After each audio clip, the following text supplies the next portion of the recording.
Hey everyone, really excited to share some heat testing results that I gathered over the past week or so. This ended up being the first week of September and was really hot in Arkansas as is typical. Now I collected this data and this footage over a couple of days, and the reason I'm voicing over this is a couple of reasons. One, my videography equipment did not cooperate with me while I was doing this, and I get a bit of a hodgepodge of video footage. The second is when I went to do this test, I didn't actually have an expectation that I would be doing a comparison test. So what you're going to see today is a comparison between HydrosPlus with Extreme Capacity Pump running on a very hot day, wide open throttle for a 1-hour heat test. And then I came back and brought the tractor back to stock and did the exact same test. But at the time I did this, I wasn't planning on bringing the tractor back to stock. Now, you might be thinking, well, why not? Wouldn't you want to compare them? The reason I wasn't thinking that is this is actually a follow-up to another heat test that I had done at my parents' property. And I'd run for 3 hours mowing about 3 acres of property with a bush hog, wide open throttle, 96-degree day, and I had gotten some results there, and I wanted to do another experiment to see how those temperatures compared to being in a static test. Now, I'll tell you about that in just a minute, but while I'm pointing to things here, I'm going to go ahead and do the voiceover and set this up. Now, I'm in a corner directly behind me, and I'll show this in a bit, is a retaining wall, brick retaining wall. To the left, as you can see, are some metal doors, the brick house, and we're sitting on concrete. And just by parking the tractor here, I haven't done anything else. This is a 96-degree day. The temperature, the ambient temperature where the tractor is sitting is 111 degrees. So pretty hot, but humidity is, I'll say, relatively low. It's bearable. You can stand there for just a bit. Now the sun is beaming down. So don't get me wrong, it's hot, but as you'll see as we go through this video, it gets actually quite a bit hotter. Now, when I was doing this test, I put on, as you can see there up in the kind of top center, is a temperature gauge, and that's plumbed into the Power Beyond. There's a sending unit. It's not powered, but it has it's wired, so it's not wireless. And then I've also have the flow meter plumbed in. And the main reason to have the flow meter plumbed in was, one, to show, just how much flow we were getting and just to confirm that. But I wanted to see if when the temperature went up, the flow would actually go down, or there would be any kind of anomalies in the amount of flow. So that's why the flow meter is there. And I intended to have an old phone that I would clip up there, and we could see the time. And I was gonna record this all the way through and just cut it up and give you the important bits. Well, that didn't work out because I couldn't get one of the phones. I had 2 different phones that I was going to try, and I couldn't get them to work. The batteries were dead, and I kind of did this off the cuff. And so what I ended up doing, or what I thought I was going to do at this moment, was, well, the footage you're seeing right now is from a GoPro, and what I was going to do is just start the stopwatch on my phone, and I would show it every time I would come in 15-minute intervals just like this. I would show and say, hey, look, here's 15, here's 30, here's 45, and here's an hour. Well, what I didn't know at this moment is the GoPro couldn't handle the heat that was in that corner. So ultimately, I ended up filming most of this on my cell phone. And so I didn't have a way to show what the timing was. You'll just have to trust me on that. I do a little better the next day because I was a little more prepared. The reason this was kind of hastily put together is because at the moment, here I am starting the stopwatch. Notice they're 110, almost 111 degrees. And we'll see if I shoot this with the infrared. But the infrared, I know before I started this overall, the temperature was like 108 or 110. You said it's 112 there, so we're already starting to gain a little bit of temperature. I'm pointing to the the gauge there, it starts at 130. So it's actually just laying on the pin. That's why I'm using the infrared kind of as a backup. So back to why this was kind of hastily done. There was a heat advisory that was put out for Arkansas, and I had done this test with mowing for 3 hours, almost 3 hours straight. The tractor shut off 4 different times, and the top temperature I got was about 180 to I can't remember exactly, and when I post the video, we'll be able to see it, but I think I saw it maybe as high as 183. Now, if you search the internet, Green Tractor Talk, other places, you're going to see that temperatures while mowing with infrared, and also some people measuring it within the fluid stream, you get some, anywhere from probably 180 to as high as maybe 195. But the fact of the matter is, most people don't know how hot their hydraulic fluid is, and nobody's going to do anything until you start to get some symptoms. And symptoms probably start, once you get 195 and above that, you're probably going to start to notice some sponginess in your hydrostatic if that's what you're using. If you're using a loader, potentially you're going to see that you're going to feel like it's not lifting as high. Not going to have the efficiency when the temperature gets up really high. So, but for the most part, nobody knows what their hydraulic fluid temp is. I did some research and said, well, it looks 180, 190 to 195. That's what people are getting. Let me go test it for myself.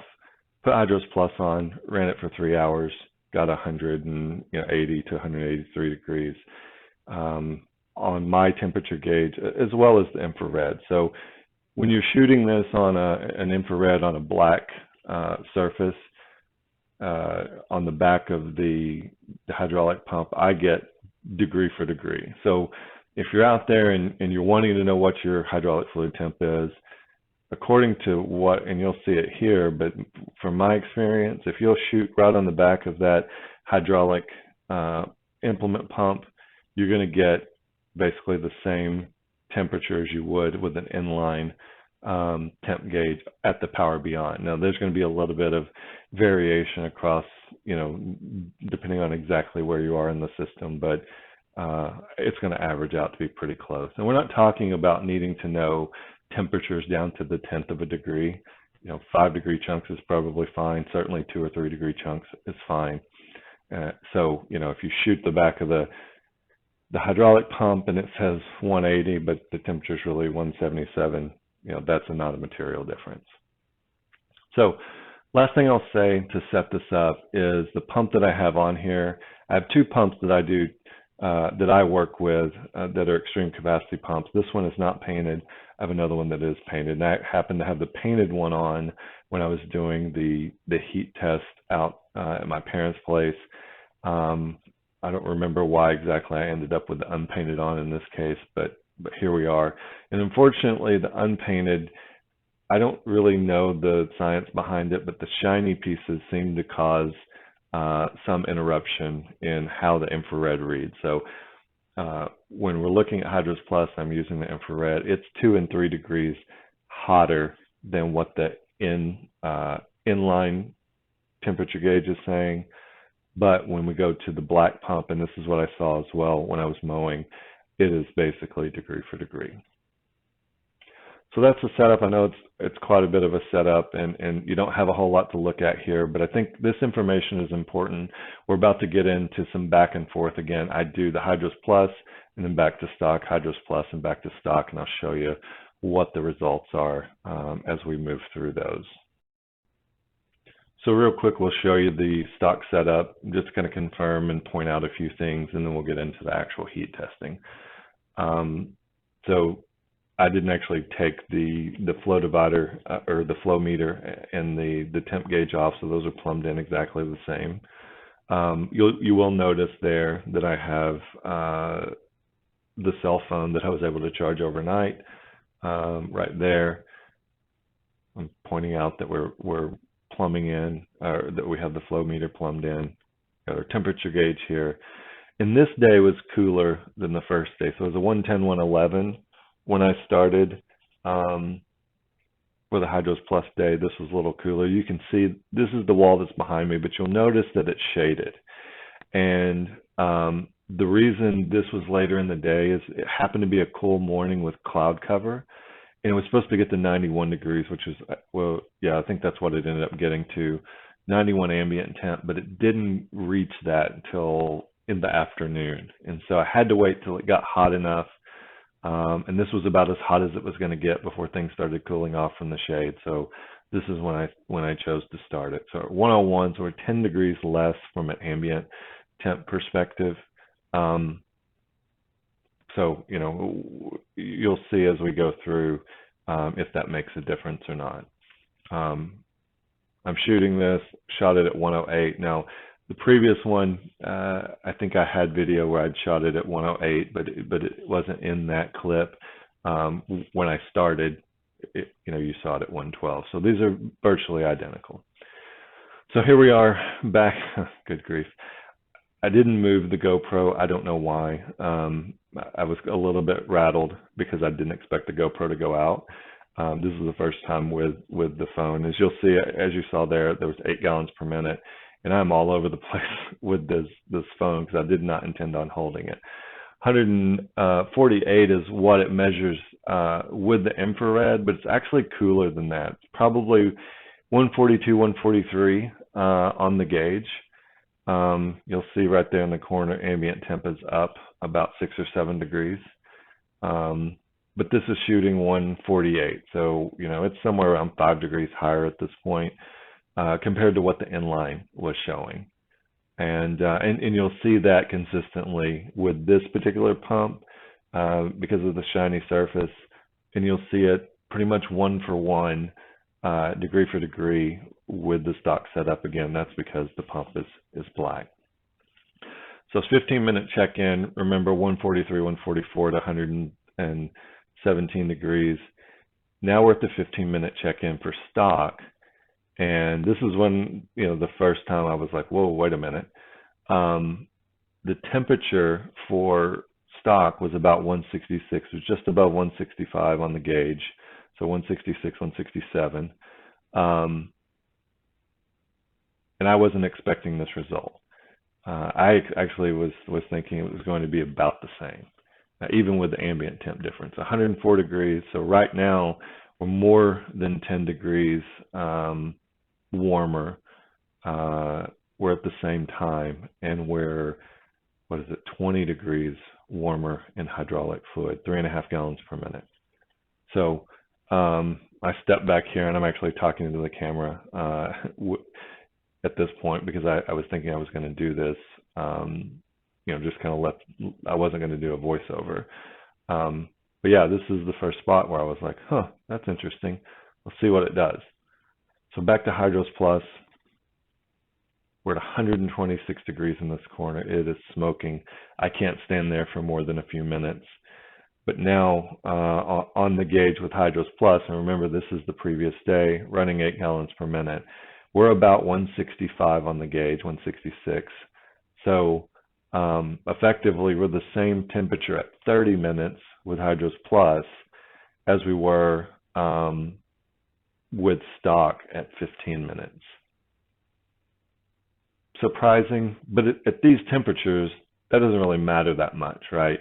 The important temperature that we're looking for here is when is it going to stop climbing, and how hot is it going to get? So you see 167 there again. It's shooting a little bit hotter than what the inline gauge is telling us.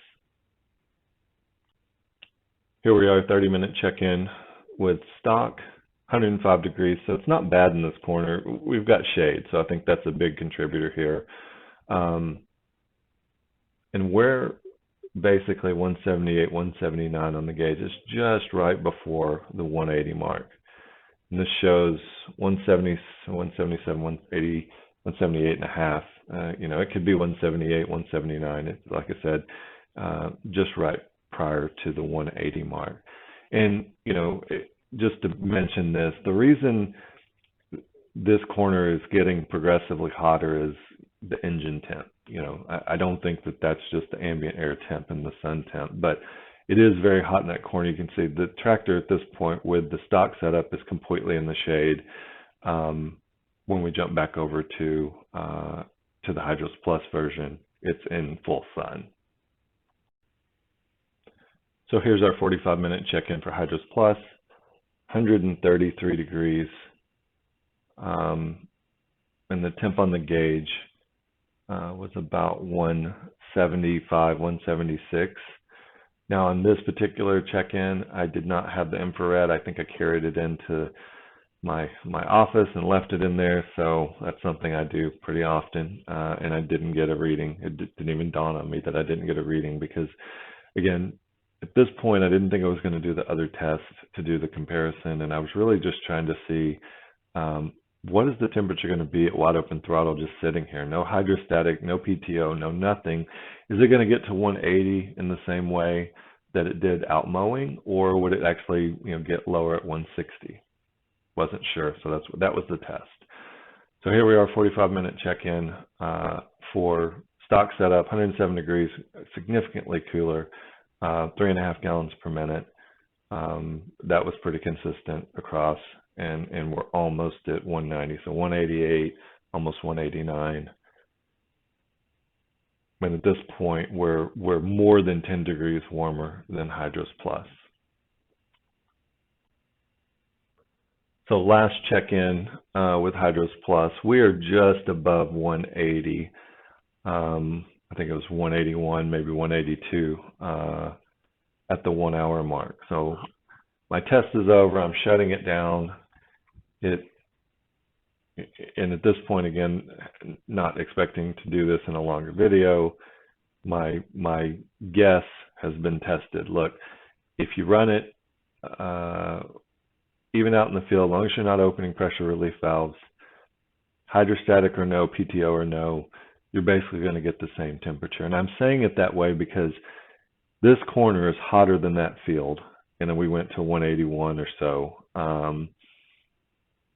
I would expect if this was out in the middle of the field and I just set it there, that I would probably be right in the same area. But this is a harsher environment than the field by itself. And with the PTO and everything, that's the same temperature that we got to. Pointing out that we're starting to get some shade here, because if you noticed at the 45-minute mark, I think we're a little over 130 degrees. You can see the shade is just creeping over, so we're starting to cool down just a bit. And this is more obvious the second day as we go back to the stock setup, in that it never actually got, I want to say 107, maybe 109 was the top temperature. So we're more than 20 degrees hotter in ambient temp for the HydrosPlus test day than we were with the stock test day. So here's my timer, 59 minutes, and we are over 190 degrees. So it's 109 degrees, as I mentioned, that's the hottest it got. 3.5 gallons per minute, and we were about, I would say 191, 192 from the gauge. Now, this is the only time that I saw that the infrared read hotter than what the gauge was showing me. If we can see that, yeah, just over 190. So again, 191, 192. We're seeing 193, and it jumps to 195, but that's a little bit of a spike. I don't know if I trust that exactly, but we're still within a couple of degrees. I think that's okay for the margin of error on this, but that's the only time against the black pump that I saw the infrared deviate. So I'm shutting it down. Now, again, this is the stock pump. I've already done the previous day the HydrosPlus version. And so now I have all of the information. I mentioned I started in the field, got to 180. Then I did the HydrosPlus static test, and I got to a little over 180. And then now I've done this test, and we're over 190. Now I have all this information, and I'm starting to think about, okay, what's causing HydrosPlus to be cooler? Now, one thing that I'll also mention that you don't know about is early testing. One of the early tests I did was I put HydrosPlus on this tractor, same tractor, and I ran it with the Extreme Capacity Pump and the stock pump, but both using HydrosPlus. And that's the scenario where I only saw a couple of degrees difference between the two pumps. And I had done that test intentionally because to eliminate all variables except the pump, because I wanted to see how much more temperature would the pump create, if any. And my conclusion was it really wasn't any more heat, a degree or two, but that's not a material difference. This is the first time I've done the test with a completely stock and extreme capacity with HydrosPlus. And we've got lower temperatures for HydrosPlus, and here's the reason I think that's the case. Now, there's a few potentials, but what I'm discussing right now is the fact that the stock setup, as you can see, goes up and over the transaxle into the flow dividers you see on the left side of the screen. That's a very hot spot. And because that fluid is going up and over there, it's staying close to the tractor and it's not having a chance to cool off. With HydrosPlus, we take the flow back around to the left side underneath the left tire and then bring it back into that flow divider. We don't go over one of the hottest parts of the tractor. And we're also adding some additional steel plumbing and a big chunk of steel that has a chance to work as a heat sink. So I mentioned there are three things. The first thing is the pump is a little bit bigger itself. The fact that it's a little bit bigger could give it the ability to add some heat sink capabilities. I don't think that's probably material. The second is what I just mentioned. You have additional plumbing that goes to cooler parts of the tractor, and you have a new heat sink in the flow divider. So that's the second thing, and I think that's the answer to the difference in temperature. The third thing is what I'm showing you here. We have an oil cooler on this tractor. We mentioned that in the Tractor Time with Tim video. This is one of the few tractors that has that, and I know others have it.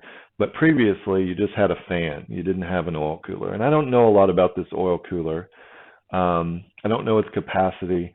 And as I was working with some industry experts, I asked about being able to calculate what the difference in temperature would be based on fluid speeds and fluid tube sizes and fluid type and oil cooler. And they said, yeah, there's equations for all of that. What size is the oil cooler? I was like, I don't know. How do you measure it? And he's like, well, you need to know the specs. There's number of fins and capacity. And I was like, I don't know where I would get that. And they said, well, it doesn't matter because at the end of the day, you're just going to have to try it. One of the things that is a variable that is going to be almost impossible to control for is the fact that with HydrosPlus, you're constantly putting a set amount of fluid through that oil cooler. So let's say it's 2 gallons per minute. You've got it tuned, kind of middle of the road. If you're sending 2 gallons per minute at idle, and you're sending 2 gallons per minute at wide open throttle. With the stock setup, at idle, you might be sending 1.25 gallons a minute through it. You won't get to 2 gallons per minute until you're at 2,000, 2,500 RPMs, and at wide open throttle, you're sending 3.5 gallons per minute. Those are variables that basically make it impossible to nail down what the true difference is going to be. So, the advice to me was just try it and see. And I had at least one person say, look, everybody said, I don't think it's going to be a material difference. But one person said, it could definitely be cooler because you've got, depending on the size of that oil cooler and its capacity, you could have a situation that's sending less fluid through it at a time, which gives it a chance to cool off more, actually ends up with overall cooler temperatures. Now, he didn't think that was going to be 10 degrees. He said it's probably tenths of a degree or maybe a degree. So you're probably not even going to be able to measure it. At the end of the day, these differences in flow amounts from a relative perspective are really small. So expectation is not going to make a big difference. So I'm saying oil cooler probably doesn't matter. And I have an idea for a test where I take the oil cooler out of the system and we can do that. I haven't done that test yet, but I'm thinking through it. Bigger pump housing may be a small contributor, but not a significant contributor. really the thing that makes a difference here, and it's backed up by the test I did with the two separate pumps, both on HydrosPlus, not having a big difference in temperature. I think that overall additional plumbing and the way we route the plumbing around the tractor instead of up and over the tractor is what makes the big difference. So that's it. I hope this is helpful for those of you considering HydrosPlus, but as well those who already have HydrosPlus. If you thought, I might need to be extra careful, answer is no. You don't need to be extra careful. You need to be the same careful as you were with your stock setup. But whether you have stock or you have HydrosPlus, you can definitely overheat your hydraulics if you try hard enough. So thanks for staying with me for this long and going through all of this detail. And apologies for the bad videography.